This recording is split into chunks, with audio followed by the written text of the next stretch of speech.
Hello and welcome to the discussion on classroom discourse, repair, speed, modification and scaffolding. Dear participants of language across the curriculum course, we have been discussing a lot of aspects on how language plays a vital role, the central role in learning of languages as well as content subjects.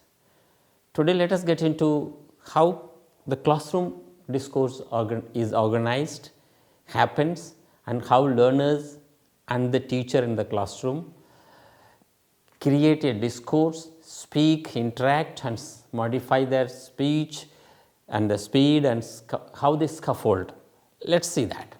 Okay, let us first of all plunge into the discussion on what is classroom discourse.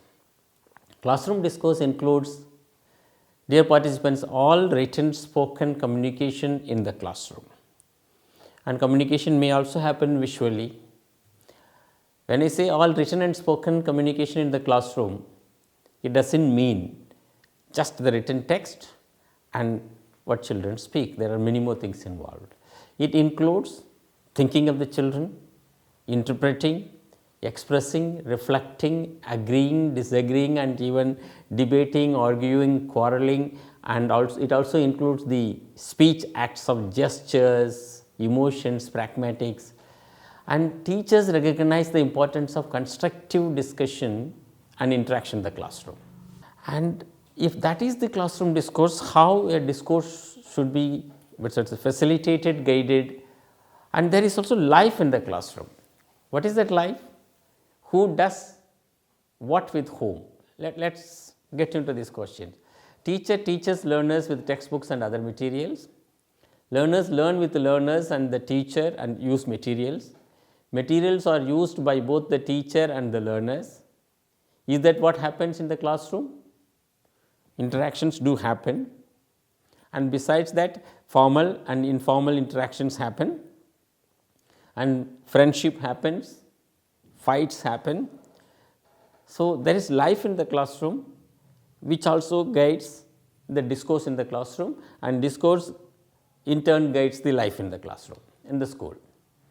So, interactions happen between whom and whom. The interactions may be between the teacher and the learners, teacher and an individual learner, between an individual learner and another learner, teachers and the whole class, between group of learners to other learners. And these interactions happen in the classroom and outside the classroom. When a teacher comes and takes his class completely 45 minutes or 55 minutes, then when the moment he leaves, the interaction, the course of interaction changes, and when children go outside the classroom during the interval or lunch break or after the school, the interaction changes, but interactions continue to happen. There is life lived in the classroom and as well as outside the classroom. So, and this life is actually something which enables the discourse in the classroom. So, what happens through the interactions in the classroom? Knowledge is constructed, displayed, shared during the social interactions within the classroom. I am conscientiously using social interaction. So, all interactions are social, some are very formal and academic. In all these interactions, let us assume that all the interactions are social, including classroom interactions. Engagement with the language happens in all this, and language processing happens. How? Learners correct their language and others' language, use others' language. Teachers serve as an input as well as monitor, facilitator of language and content learning. A teacher is considered as the one who facilitates, who guides through the learners in the learning. Besides the learners, the materials and all other happenings in the classroom. Look at it. Then what is a classroom discourse? So, what should a classroom discourse enable learners to do? Interactions enable learners to improve their language use, language proficiency first of all. They notice language use by others and in themselves. They self repair their speech. monitor their language use and scaffold. Let us go back to one after another. When I interact with people, my language proficiency improves. With all my inputs I receive as a learner in the classroom, maybe class 6, class 8, class 1 or class 12 and even at the university level, and language is learnt by using it for purposes. It is like I would like to learn driving, I have to drive it, I have to learn swimming, I have to get into water. So, learning to do things by doing things. Let me say it again, learning to do things by doing things. So, language also is being used and language proficiency improves. Notice their language use. Learners use their language and they notice it. How do they notice? Oh, he is using something and I am using something. I am speaking the way I am speaking now in this lecture, and I notice my language. And in case I go wrong, I self repair myself. I correct myself, and I also monitor what kind of language I am using. It is with the friends I can be very informal, very social, and I am with the teacher I have to be formal, and I am speaking in a forum in a morning assembly. And this is one aspect of how people repair and monitor their speech and all. And how do we scaffold? That we will come to it later.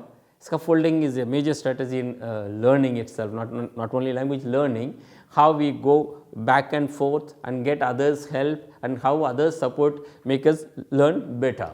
Look at it, classroom discourse. How it happens? Through group work, pair work, whole class work, interactive listening, role plays, debates and non-verbal communications.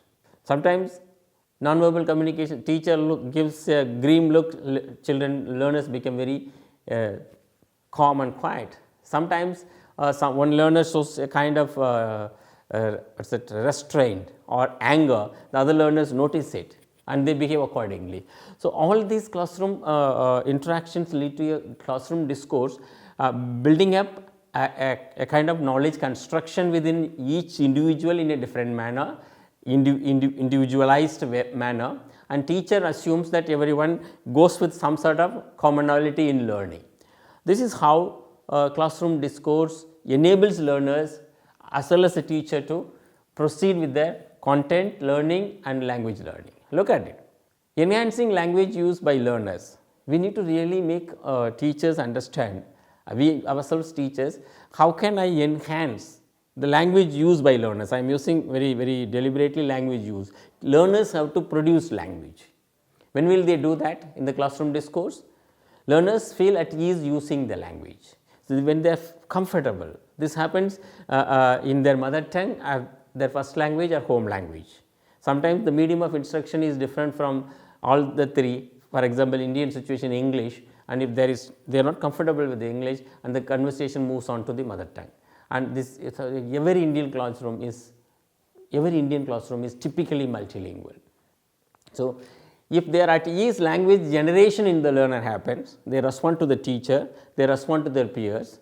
Then noticing language used by others and oneself. Suppose I am using a particular kind of language, the others will just borrow it, imitate it, use it, and you also use them in order to answer them.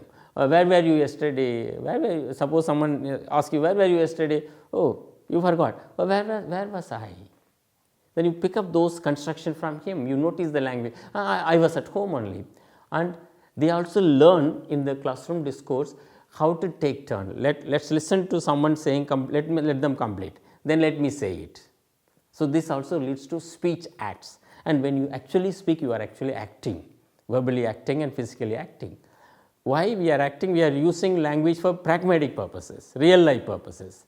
Then it's a kind of act. Suppose we can't say with a smiling face to someone, you shut up. Maybe humorously we may say, but when you get angry, you show your anger. When you are humorous, you smile, you jubilant. So, these are all speech acts. Then look at it, and how do we self prepare ourselves?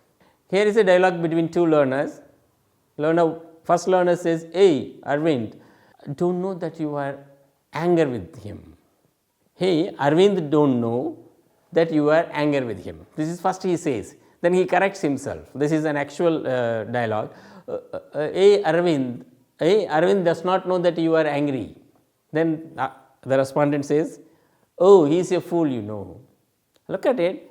The first learner instead of doesn't know, he said don't know, then he corrects himself. And that means there is some common linguistic repertoire in the learner, he was able to use it. The repertoire helps the learner to correct oneself. Look at it. Then let us go back to thing we said scaffolding. We have seen self repair, speed, monitoring. Once you are at ease, your speed is fine, and you also monitor what you speak. Then let us look at let's spend some time on scaffolding. What is scaffolding? The famous idea of comes from many psychologists, learners with theorists with psychological background. Look at it, scaffolding. A learner has learned something, we assume, and he feels, but he needs a bit more support to go to the maximum level. Look at it, supporting the learners to learn above their individual level or effort. For example, I can do in mathematics up to trigonometry some level or calculus some level. So, if my teacher supports or my peer support or someone who knows the subject better, elder supports, I can move beyond, a little beyond. So, this actually scaffolding helps. How classroom discourse is connected with that? When the discussions, speech, interactions, dialogue, conversations happen in the classroom, the learners are able to notice what they do not know, where they have to move, and something is given to them and they discover something. So, learning to discovery, learning. Learner individually reads a text and finds it difficult to understand and respond to it. Suppose now scaffolding can happen. Teacher divides the class into groups of 4. Teacher goes around and asks them questions to make meaning of some of the words and phrases, ideas. Teacher asks some questions to the whole class or the group about the general idea of the text. Look at it, there are 3 activities the teacher has done here. The teacher facilitated, I am talking about classroom scaffolding, and it may be in the group discussion after the classroom or in the classroom and informally, I could not get that, and what was it? Then this particular word, then someone else says. This enables them to understand the text and read the text again better. This is how scaffolding happens. Look at it, we also need to understand how this emerged. Crayson is an American pedagogue, educator, linguist, particularly second language theorist. So, he says that if you put his ideas in terms of scaffolding, he said if the language level of the learner is I, because nobody knows what is our language, anybody's language level, proficiency, we assume something like that and give them slightly above their language level. That is why all the textbooks have texts in which the vocabulary, the words and the ideas, the language use, sentences, constructions are above the level of learners. So, this is what I+1 theory, and it is known as comprehensible input. This is one strategy of scaffolding in language learning. For example, a learner is reading social science texts or science texts. Many of the terminologies that the child may not have overcome or undergone so far. So, it is new. So, the ideas in context they discover and learn. So, this is a scaffolding strategy. Then Vygotsky, the famous Russian psychologist, he said that he propounded a theory zone of proximal development. He said, okay, look at that innermost circle, this is what I have learned I can do, and look at the second circle, this is what I can do with somebody's help, it may be teacher, peer or someone else. Then look at it, some of the things I can't do. We can't give university mathematics or university literature, literary text to a classic child, but the text which is slightly simplified and someone else supports the idea and the vocabulary and understanding of the text, they can understand. So, this is the major scaffolding strategy. This is how these private tuition classes started in Europe late and coaching centers today also. Okay, I have learned something, but I need somebody's help to attain the maximum learning. Fine, look at it. Now, the very current example of Jerome Bruner, he said the kind of assistance given by the teacher or a more knowledgeable peer or anyone in providing comprehensible input and moving the learner into zone of proximal development. Okay. Someone needs some support is needed. Someone will say, okay, let me explain to you. That is what the teachers do, and they can put it in groups. Come on, let us ask some more questions.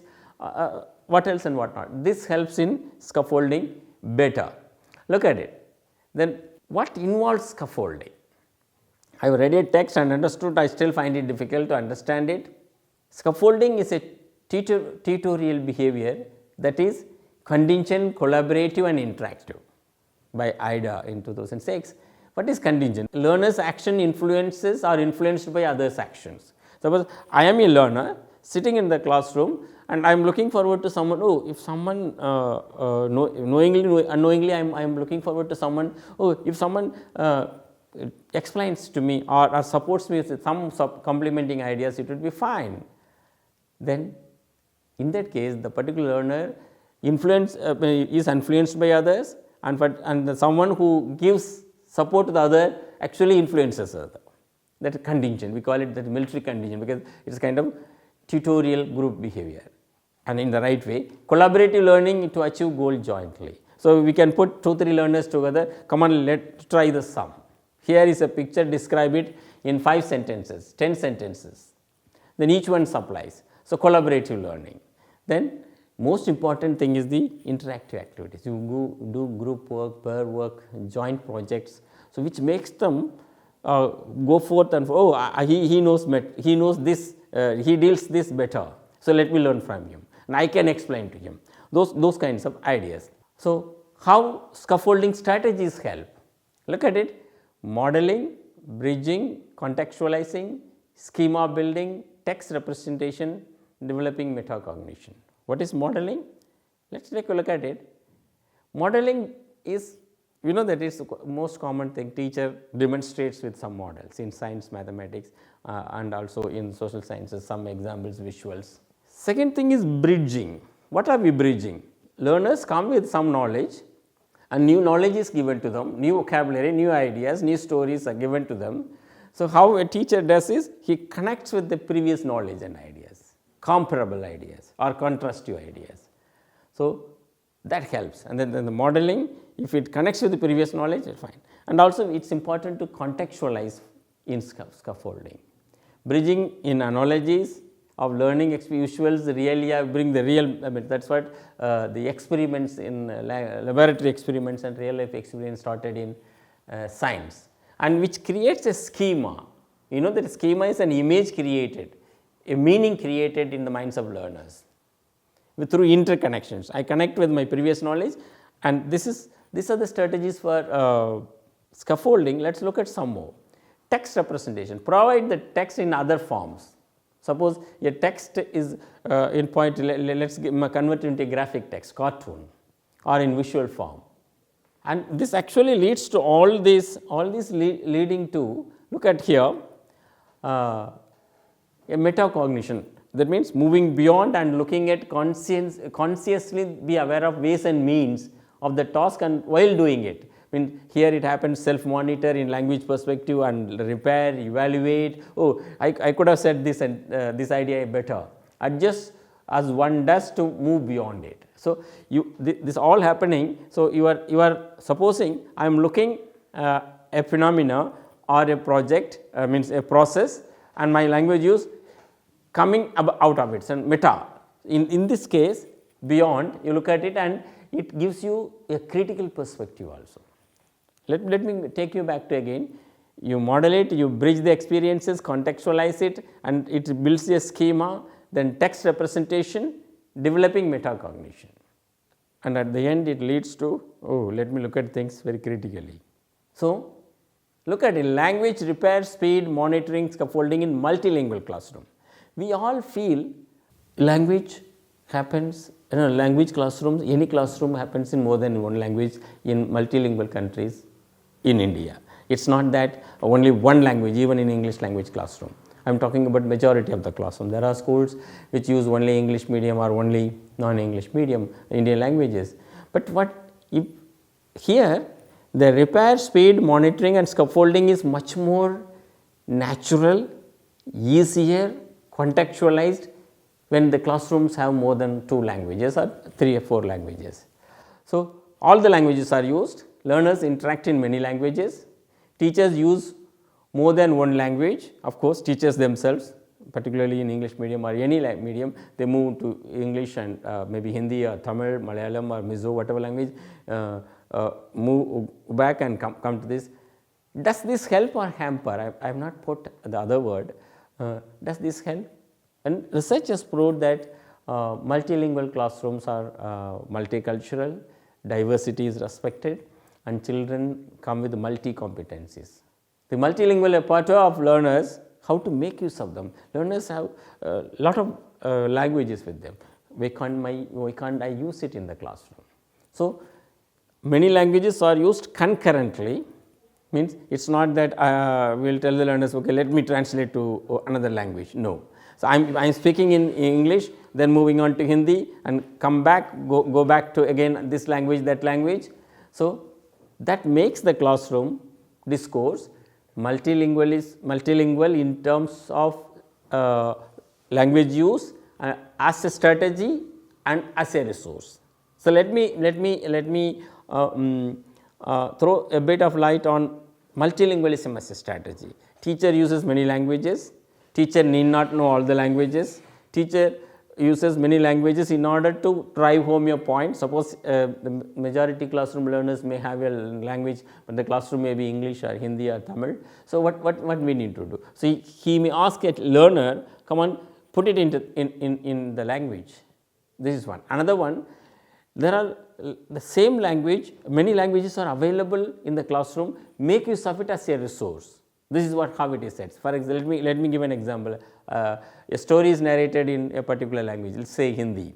Then it is ask another child who knows Sindhi or Urdu or Marathi to say the whole, tell the whole story into in the language, but not necessarily one-to-one translation, just summary of it. So, this is how strategy as a resource multilingualism helps. Look at it. When we have seen how learners, any human being, learner is capable of self-monitoring, self-repairing in the process of learning new language, new ideas as well as languages, then they move on to increase their, this is we call it additive bilingualism. I know one language or 2 languages. I am interacting in the classroom with many more learners, and some new language comes. I am acquiring it, learning it without being even making any deliberate efforts. So, these multilingual classrooms actually promote multicultural understanding. I am understanding the other without even knowing. Then I understand, and this also develops the common linguistic understanding, underlying proficiency of the learner. Means if I am good in one language, if good reader in one language, I can transfer my skill to other languages. If I speak well in one language and if I learn another language, I can do that. This is what so far the world has proved with writers, scientists, any sort of thing. So, language is a merit, a strength to the learners. So, now let us look at what we can do in the classroom. As a teacher, I need to understand language learning takes time. Learners engagement with language means making use of the language in the classroom for real life purposes, learning physics, chemistry, biology, mathematics, social sciences and languages. Also, how understanding how my language helps in learning content subjects and how content subjects help in learning language, because everything is set, everything is conveyed, communicated, transacted, created in languages. So, teachers, what we can now do is design tasks for learners of class 8th to notice language use in their reading and writing class. I am not giving a specific activity, any activity. So, one is they read, how will you enable them to notice language when they read? Of course, they understand when they read. Then writing classroom, it can be through note taking or summarizing the text. Scaffolding requires another learner, a teacher or a person. Does this make all learning social? Is learning, teaching a social act?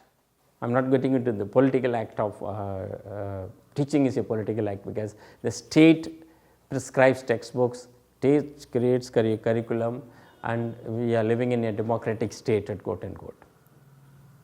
Imagine a scaffolding activity for promoting vocabulary learning for learners of class 5. What is scaffolding activity? For example, let us create a collocation. Learners will on their own create some words, some vocabulary, some phrases. Then what will you do? You put them in another group. Let them create some more activities.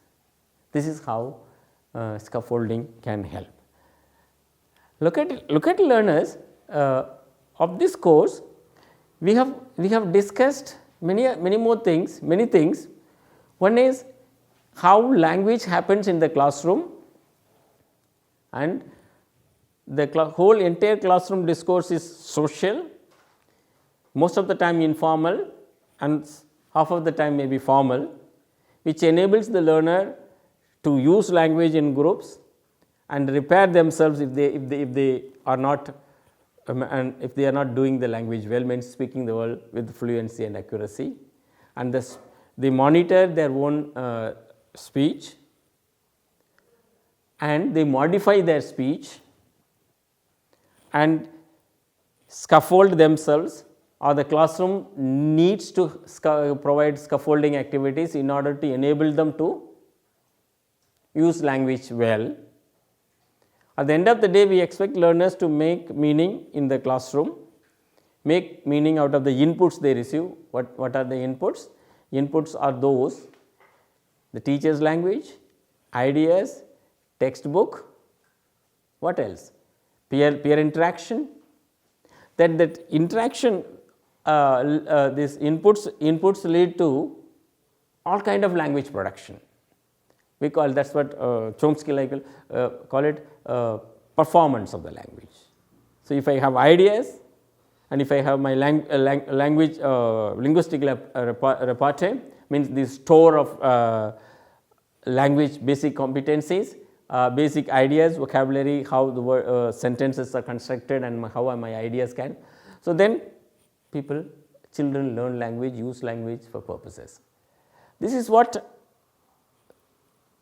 a classroom discourse aims at achieving. So, okay, I am a teacher of language or I am a teacher of science or mathematics. How will I realize that? First of all, let us understand and accept that language is central to all learning, whether it is mathematics, physics, chemistry, biology, social sciences, political science, whatever. And ideas are conveyed in a language through the medium of language. In that case, so everyone has to be conscious of language use in the classroom, letting children know that language is used for purposes and language use has some etiquettes, like turn, when someone speaks, let me wait for, give a turn, and let me take my turn, wait for it. And speech is not simply, discourse is not simply very formal. So, dear participants, read the module on classroom discourse, language across curriculum, design those activities and implement it in your classroom. We will see you in the next discussion. Till then, take care.